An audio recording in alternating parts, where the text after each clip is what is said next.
அதை கூட 3 பேர் வீட்டில் தான் இல்லை, மிச்சம் எல்லார் வீட்லையும் வெள்ளம் இல்லை. ஏமா இப்படி உயிரை வாங்குறீங்க? திமுக நிகழ்ச்சி மேடையில் பேசிய அக்கட்சியின் பேச்சாளர் சிவாஜி கிருஷ்ணமூர்த்தி மகளிர் உரிமை தொகையை தடுக்க அதிமுக மற்றும் பாஜக முயற்சி செய்துள்ளதாக கூறியுள்ளார்.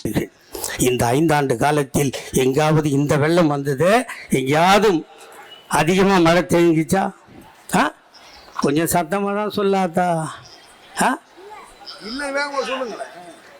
அதை கூட 3 பேர் வீட்டில் தான் இல்லை, மிச்சம் எல்லார் வீட்லையும் வெள்ளம் இல்லை. ஏமா இப்படி உயிரை வாங்குறீங்க? உங்களுக்காக ஒரு முதல்வர் தான் உடம்ப கூட பார்க்காம எதையும் பார்க்காம ஓடி ஓடி உழைக்கிறாரு.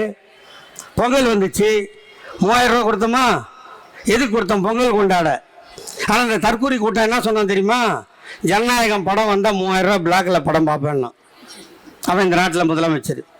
5000 ரூபா வந்தா சத்தமே காணுமே.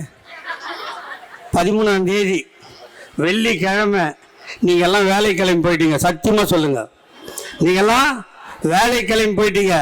திருப்பி சாயந்தரம் இறங்கி வரும்போது நாங்கள்லாம் ஸ்வீட்டு கொடுத்துக்கிட்டு இருந்தோம். என்ன ஸ்வீட்டு கொடுக்குறீங்கன்னு கேட்டீங்க.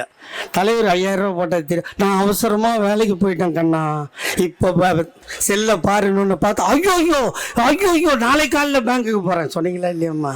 சரி, இது நான் சும்மா போட்டாரா? இந்த காசு சும்மா போட்டாராம்மா?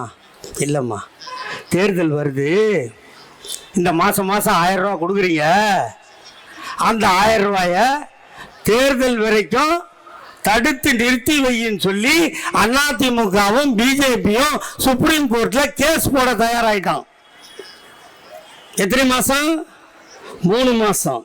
3 மாசம் நிறுத்துறோம்னு வச்சுக்க. நீ இந்த 1000 ரூபா 5ஆம் தேதி ஆனா தானும் இந்த உலகத்தை நம்பி நீ ஏதாவது ஒரு வேலை வச்சிருப்பியா இல்லையா? அட்லீஸ்ட் தண்டல் கட்டுறது. செய்திகளை உள்ளது உள்ளபடி தெரிந்து கொள்ள ரெஃப்ளெக்ட் நியூஸை சப்ஸ்கிரைப் பண்ணுங்க.